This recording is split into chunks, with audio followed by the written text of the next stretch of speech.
Salam alaikum wa rahmatullahi ta'ala wa barakatuh, mes frères et sœurs. Nous nous retrouvons pour la suite de Mohammed sallallahu alayhi wa sallam, le prophète de la miséricorde. Quelques traits de caractère du prophète Mohammed sallallahu alayhi wa sallam. Au nom d'Allah, l'infiniment miséricordieux, le très miséricordieux. Avant-propos. Louange à Allah seul, et que son salut et sa bénédiction soient sur le dernier des prophètes. Nous parlerons du caractère du prophète, sallallahu alayhi wa sallam, ce qui nous amènera donc à parler de la perfection humaine dans sa plus belle conception. En effet, les plus beaux caractères connus chez l'homme se sont exclusivement réunis chez le prophète, sallallahu alayhi wa sallam. Il fut dépourvu de tout mauvais caractère connu chez l'homme ordinaire. L'aspect extérieur du prophète, sallallahu alayhi wa sallam. L'aspect extérieur de l'homme influe sur son aspect intérieur, comme l'ont démontré les psychologues et les sociologues. Le prophète, sallallahu alayhi wa sallam, était un homme dont la description physique était des plus belles, pardon. Ainsi nous l'ont décrit ceux qui ont pu le voir, parmi lesquels ses compagnons. Radiallahu anhum. Il était de couleur blanche, un visage aux formes pleines qui resplendissait. Son front était une forme unique, et lorsqu'il était content, son visage s'illuminait telle la lune. Sa bouche était de toute beauté, ses dents blanches et ses incisives espacées, ses paupières étaient d'un noir profond, sans pour autant y avoir mis du khoul.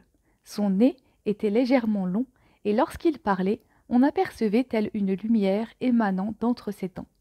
Il possédait de larges épaules, et était de taille moyenne, ni trop grand, ni trop petit. Le prophète, sallallahu alayhi wa sallam, était agréable à regarder, éminent, une prestance émanait de sa personne. La personne qui l'apercevait pour la première fois savait pertinemment que ce visage n'était point celui d'un menteur. Amr ibn al-As, radiallahu anhu, raconte: Je n'aimais point une personne autant que le messager d'Allah, et je ne respectais aucune personne autant que le messager d'Allah.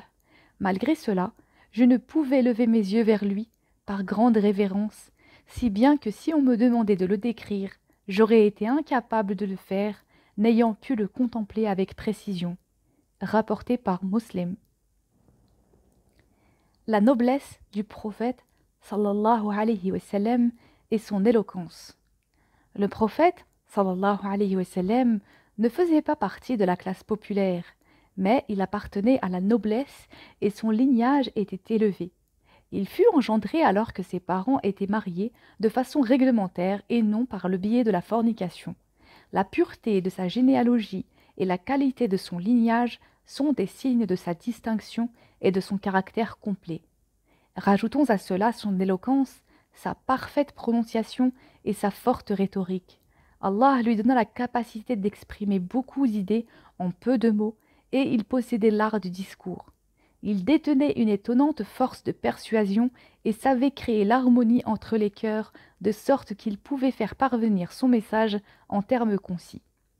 C'est pour cette raison que son épouse, Aïcha, radiallahu anha, dit: Le messager d'Allah ne débitait pas les paroles comme vous le faites, mais ces paroles étaient entrecoupées, de telle façon que celui qui souhaitait en faire l'inventaire pouvait facilement les dénombrer.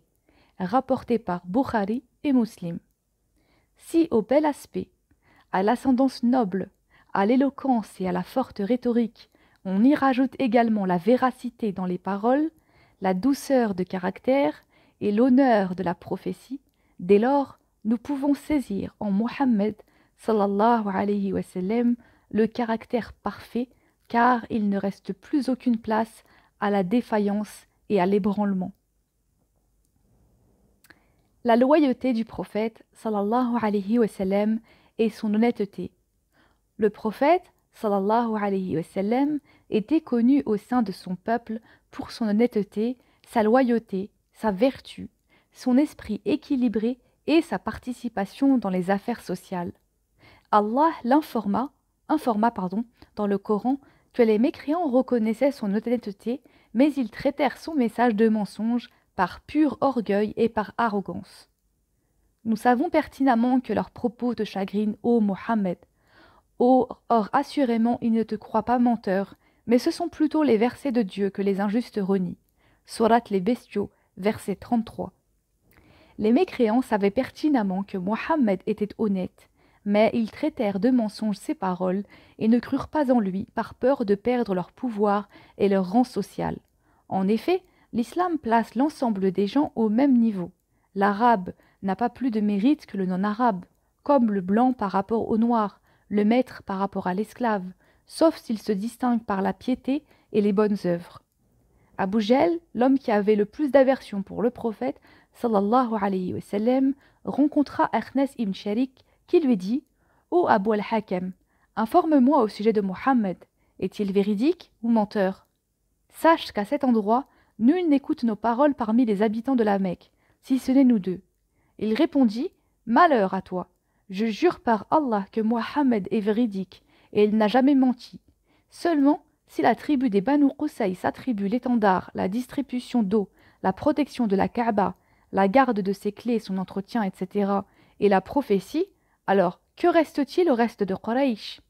Rapporté par As-Soudi dans Tafsir at-Tabari, volume 11, page 333, Gilles Kerven. Il dit également « Je jure par Allah que Mohammed est réellement un prophète, mais depuis quand devrait-on suivre la tribu des Banu Abd Manaf ?» Il y avait en effet une rivalité vivace entre la tribu de Mohammed, Banu Qusay, Qusay étant le fils de Abd Manaf, et celle de Abu Jahl dans l'attribution des fonctions de prestige à la Mecque, et ceci alors même qu'elles appartenaient toutes les deux à une même tribu plus grande, celle qui remontait à leur grand-père commun, Quraysh.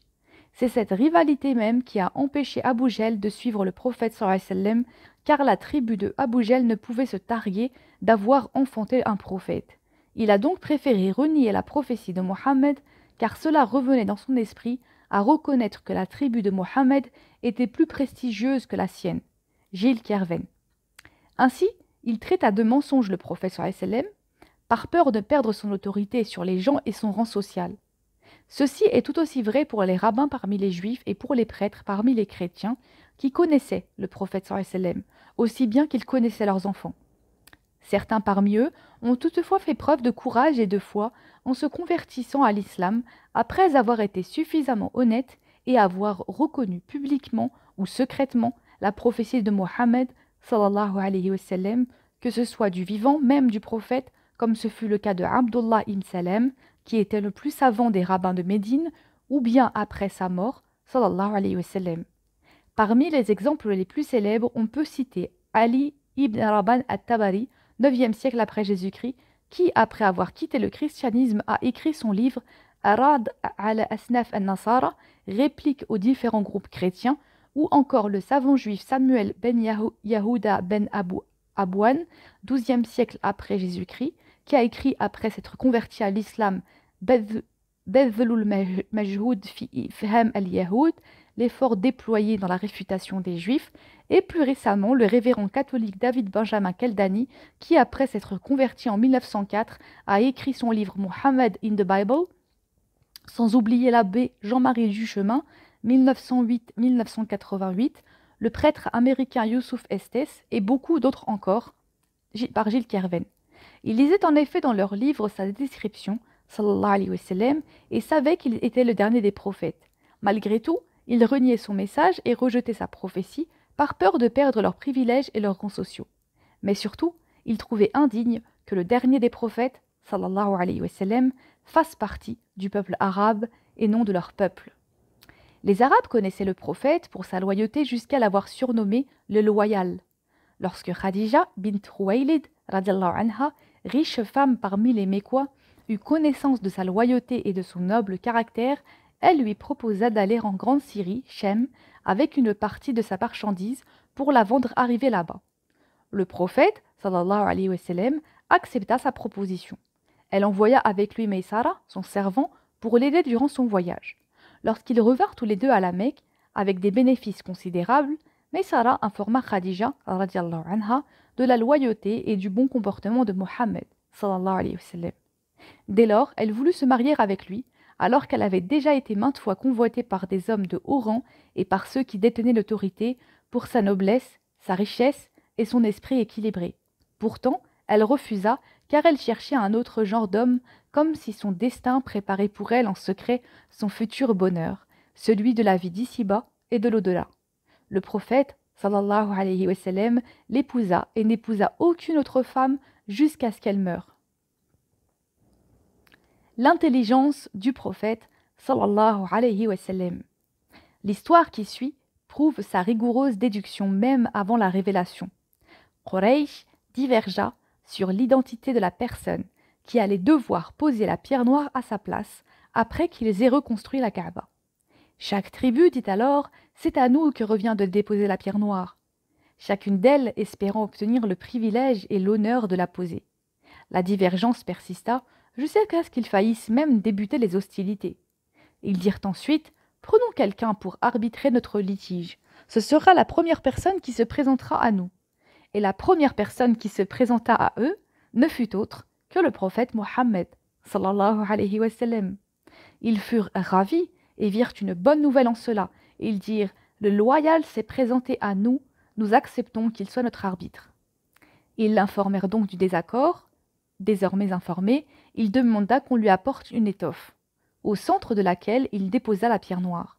Il demanda ensuite aux représentants de chaque tribu de saisir un bout de l'étoffe, puis de la soulever, et lorsqu'ils atteignirent l'emplacement de la pierre, il l'attrapa avec sa main et la déposa à son endroit approprié. Ainsi, le litige fut résolu, alors qu'il avait failli déclencher une guerre entre les tribus. Ceci prouve sa grande intelligence.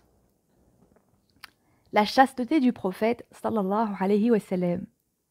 Avant la révélation, le prophète sallallahu alayhi wa sallam était chaste. Il n'était point tenté par les plaisirs de cette vie et il n'entretenait avec les femmes aucune relation hors mariage, alors que ce type de relation était très répandu à l'époque anté-islamique.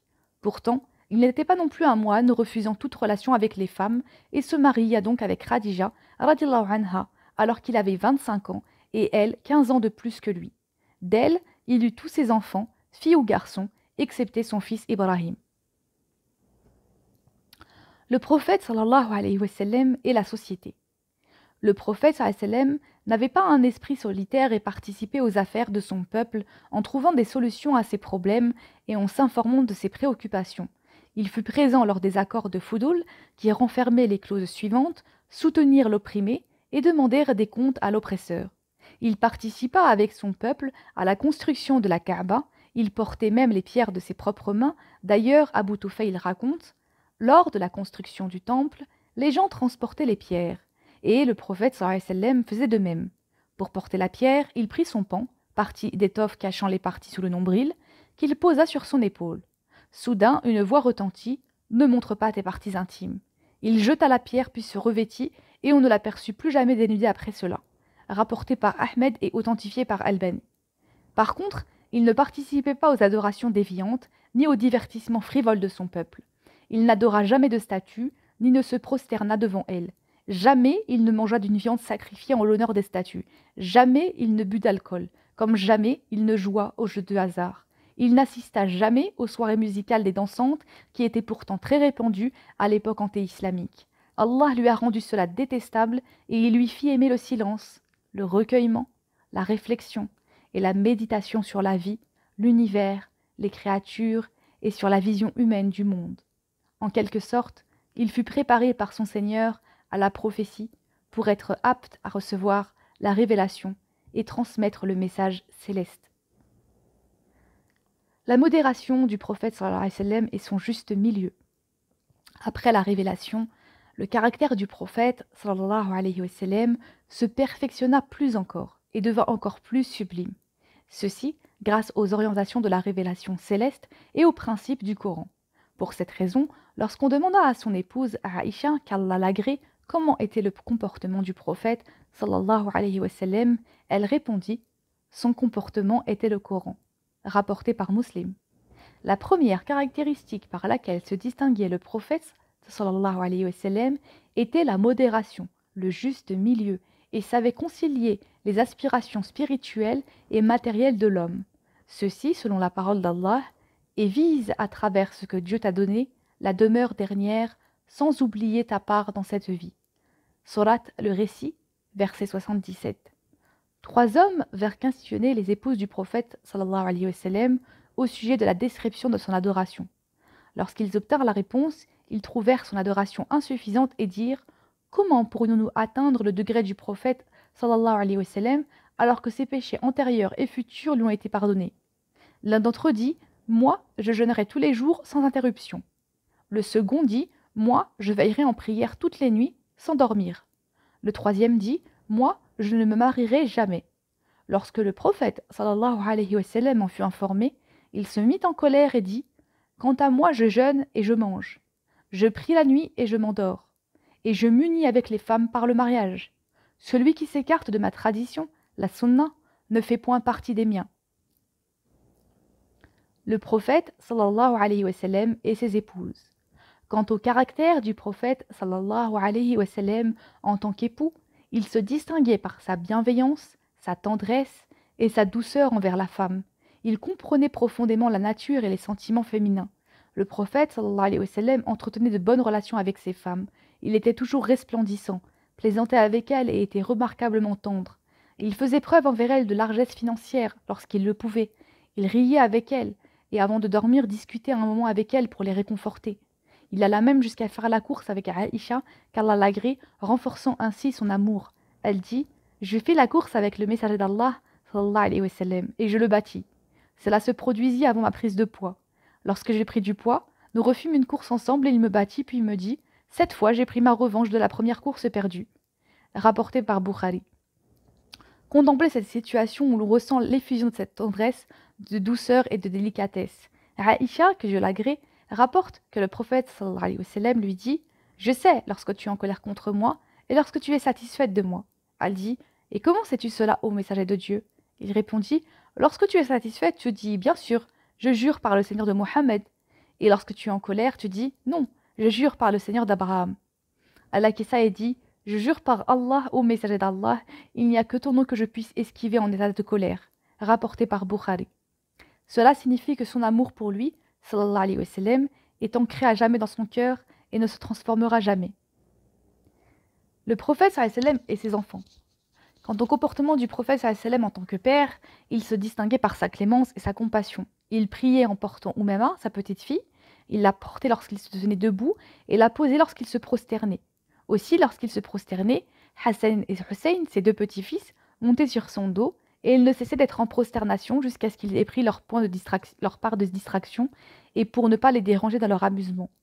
Rapporté par Nasa'i et Al-Hakim, et authentifié par Dahabi et Albani. Lorsque son fils Ibrahim mourut, il pleura et on lui dit: Tu pleures, ô messager d'Allah? Et il dit: Oui, c'est une miséricorde. Ensuite il dit: Les yeux versent leurs larmes, le cœur est meurtri de tristesse, mais malgré cela, nous ne prononçons que ce qui plaît à notre Seigneur. Certainement, nous sommes tristes de devoir te quitter, ô Ibrahim. Rapporté par Bukhari et Muslim.